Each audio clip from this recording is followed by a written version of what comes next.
Nebraska, the Matt Rhule era starts tonight on the road against P.J. Fleck and the Gophers. Mitch Sherman covers Nebraska for The Athletic. He joins us on 365 Sports. Mitch, obviously a win would be great for Matt Rhule to open up on the road a couple of weeks in a row, but what really are the expectations of this football team? Good to talk to you, Smokey.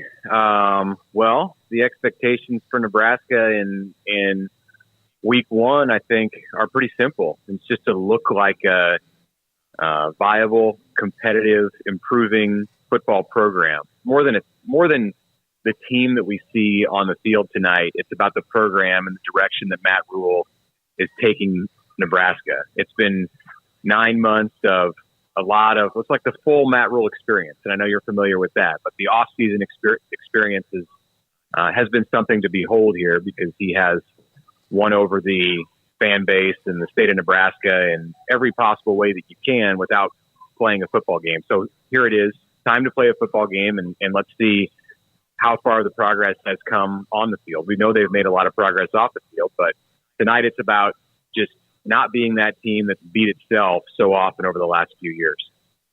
Mitch, we were talking about this on the show yesterday, and they kind of made reactionary hires over the years and never really kind of assessed where they were as a program. Is Matt Rhule the first hire since Tom Osborne left, or since Frank Solich, where they have taken a step back and said, this is who Nebraska is today, and if we want to build to who we were, we need to think about things differently? Well, yeah, I think that's an accurate statement, but it's also kind of a reactionary hire. If you're exactly right. That one hire to the next, it's always been almost the opposite of the guy who they just got rid of, whether it was Frank Solich to Bill Callahan to Bo Pelini to Mike Riley to Scott Frost and now to Matt Rhule. There are 180-degree differences in many aspects of their personalities and coaching styles between Scott Frost and Matt Rhule. Nebraska may have just lucked into the second part of what you suggested, that they hired the person who is the coach that they need in this moment. We'll see. I think everything that he's done to this point, all that he's shown, it makes up for maybe 30 or 40% of the needed formula to make him the right person for Nebraska at this moment. Most of the stuff that he needs to do is going to come on Saturdays, or in this case, on a Thursday night. He certainly has won these first 9 months, but that's not anywhere close to being, the full realization of the formula. I do think it looks optimistic, though. It looks positive that they found a coach and who stresses the style of play that can work for Nebraska if he gets this going the way that he wants in the Big Ten. They have the right idea in place with Matt Rhule. Mitch, in terms of what we see tonight, what are some of those things? It doesn't have to be a win, like you said, and there are going to be some bumps in the road, but what are just some of those things that you're anticipating or hoping to see tonight that you think will add some more gas under the fire that's starting to burn right now in Lincoln? Yeah, I think it would be really disappointing if the defense doesn't play well.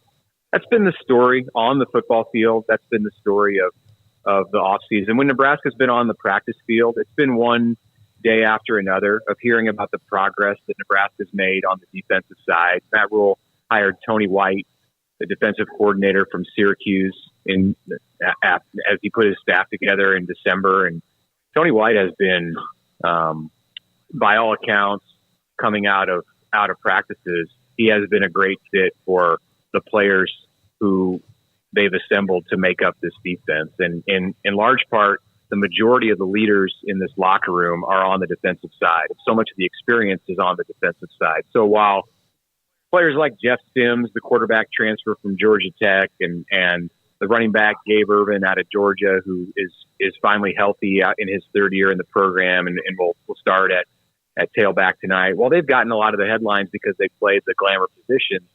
Nebraska's gonna win or lose with its defense for at least the first portion of the season. So if Minnesota is able to come out and get first down after first down and move the chains and get 7 yards or 6 yards on first down and have a high percentage on third down, then that's a real disappointing result based on the way that this offseason has looked. So I'm looking for Nebraska to play well on defense. Now the offense is a different story. It may look like a mess at times. I'm not sure where the big play potential outside of Sims breaking loose on a long run is necessarily going to come from with this offense, but they should be solid on the defensive side. I was going to bring up the game breakers because I don't think they have any, at least not that it appears, with Trey Palmer now in the NFL. So what about things that they were just awful at recently? Special teams, things that a bad team has to be good at to have a chance to be competitive. A good team then becomes really good. Is that something he has worked on? And truly, do you see that could improve?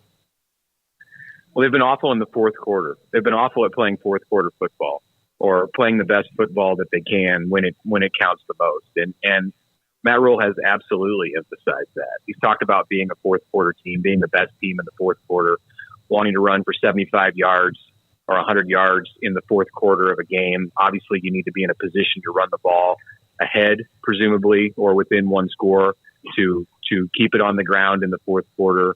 That's been that's Nebraska has felt snake bitten over the past 5 years, but really the snake has come from within because it's been their own inability to close out games or to be the better team in the last 15 minutes. So yeah, it's a huge emphasis for him. He wants his team to be tough, to be physically and mentally tough. And you saw that at Baylor in the way that he built his program. You saw it at Temple in the way that he built his program. As a college coach, he has been able to push the right buttons to build toughness within his team. And, I think he's made a lot of strides there in taking Nebraska from where it was when he took this program over to the place where it is today. But there are so many things that you can't do until you start playing games. So to think that they're anywhere close to a finished product is foolish. They've got a long way to go.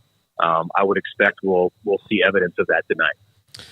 It's funny that they open with Minnesota, a team that, especially along the fronts, is going to play exactly how Matt Rhule wants to play. How much of a measuring stick will this be for them to see where they are? Like, are they really a tough guy team yet that can get in kind of a street fight with someone? Yeah, it will be a measuring stick. It's maybe not it's maybe not a fair time for Nebraska to put it against the measuring stick. If this game was week 8, then that might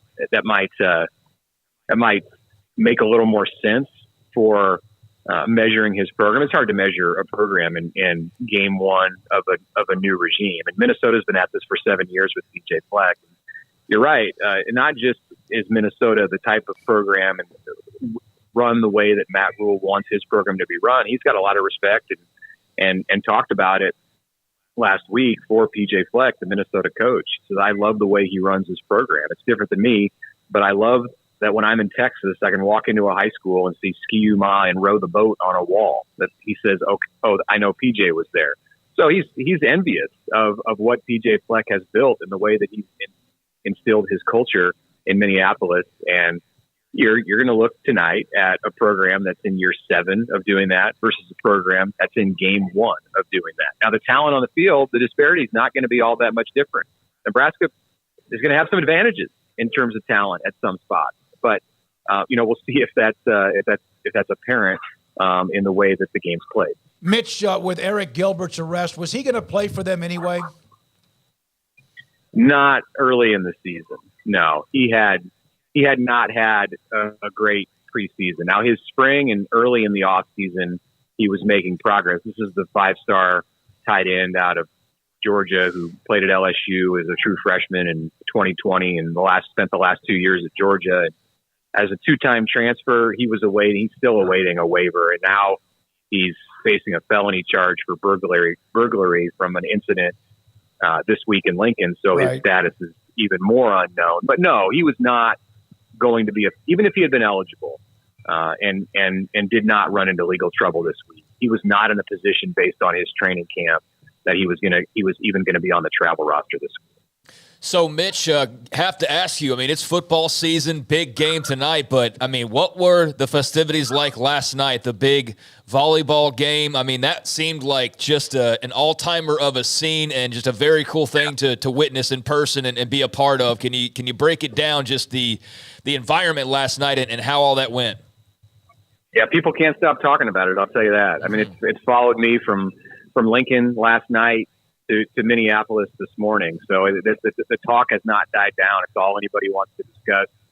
When I've run into people in red up here in Minnesota, and even people who saw it on TV who don't have connections to the Nebraska athletic department. It was incredible, and I knew it was.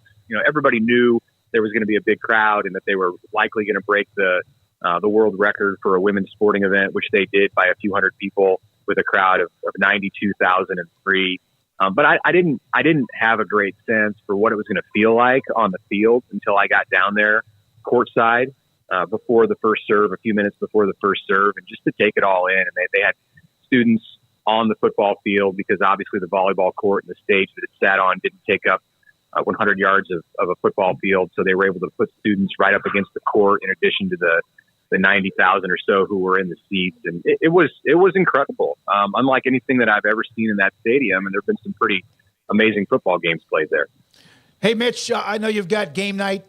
Good luck tonight covering the game. We'll talk to you down the road, hopefully. I know Dion in Colorado next week, but Nebraska's got their hands full, and so does Colorado this weekend. We appreciate your time jumping on with us. All right, thanks for having me on. Mitch Sherman, the Athletic, with us, covering tonight's game, Minnesota, the Gophers. It's 7 years with PJ.